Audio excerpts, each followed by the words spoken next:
Bonjour et bienvenue dans la série de vidéos Les bons arguments. Aujourd'hui, je vais parler de réchauffement climatique et je vais me concentrer sur un argument qui concerne les solutions pour lutter contre le réchauffement climatique. Et aujourd'hui, je vais parler du logement.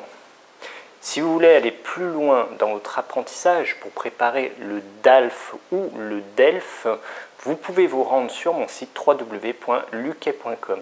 Si vous avez aimé la vidéo, bien sûr, vous pouvez la liker et la partager sur vos réseaux sociaux.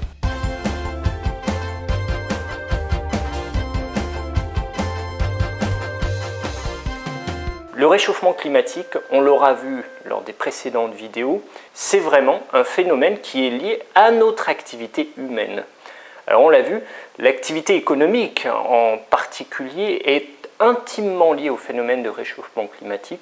Et on a vu que plus on a d'activité, plus on utilise des véhicules, plus on utilise de l'énergie pour faire fonctionner notre société, plus on va participer au réchauffement climatique.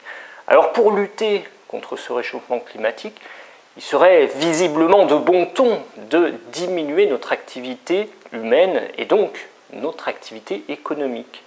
Alors aujourd'hui, je vous propose une solution qui peut paraître un peu difficile au début, mais pourtant, si on regarde bien, il y a pas mal de bon sens à cette solution.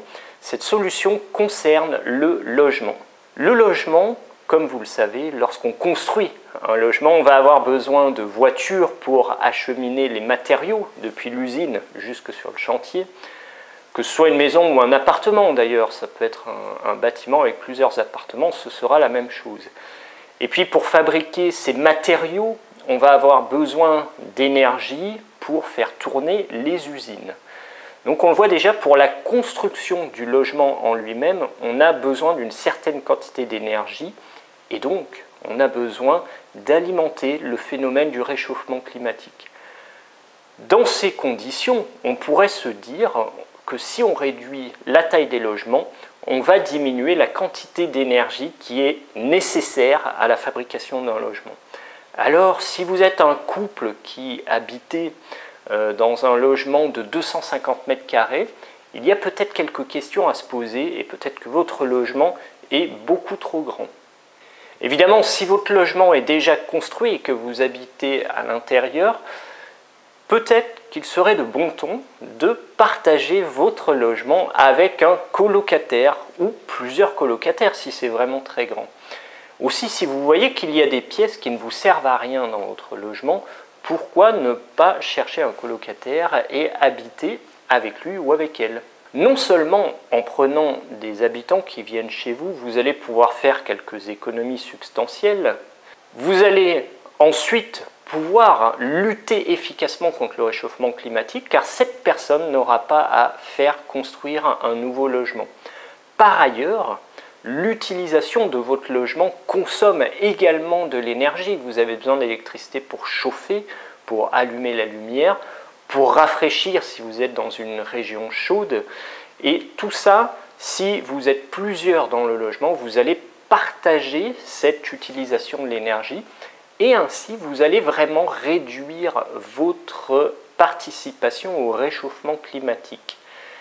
Alors, si vous êtes une personne et que vous passez à deux, vous ne diviserez pas forcément par deux votre impact climatique, mais on peut vraiment estimer qu'il y a entre 20 et 40% d'impact sur le réchauffement climatique à économiser lorsqu'on prend un colocataire à la maison. Alors beaucoup se posent cette question de se dire, mais un colocataire c'est une nouvelle vie, il va changer nos habitudes. Et en fait, quand on regarde bien, quand on choisit le bon colocataire ou la bonne colocataire, on a vraiment une petite vie de société et on peut découvrir des nouvelles choses. On peut parfois échanger des bons repas, avoir des bonnes discussions et on peut vraiment agrandir sa culture personnelle avec une autre personne. Et c'est vraiment ce que je vous recommande, c'est par ailleurs moi-même ce que j'ai fait dans mon logement. Nous avons une pièce qui est libre et nous avons cherché un colocataire pour pouvoir participer à cette lutte active contre le réchauffement climatique. Voilà, vous voyez que pour lutter contre le réchauffement climatique, on ne peut pas rester dans l'inaction, on est obligé de prendre des décisions qui font parfois un peu mal, parce que ça change nos habitudes. Forcément, si on reste exactement comme avant, avec tous les avantages qu'on avait avant, forcément, il n'y aura aucun impact sur le phénomène de réchauffement climatique. On est obligé de changer les choses et d'essayer de voir là où on peut vraiment gagner quelque chose dans notre combat contre le réchauffement climatique. Peut-être que vous-même, vous avez un grand logement.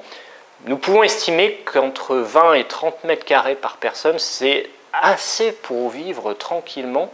Et bien souvent, on voit que les logements, ils sont quand même assez vastes et on se retrouve avec des surfaces qui vont plutôt vers l'ordre de 40-50 mètres carrés par personne, surtout quand on a des familles avec 2 ou 3 enfants et que les enfants partent, il nous reste de l'espace et on n'en fait rien.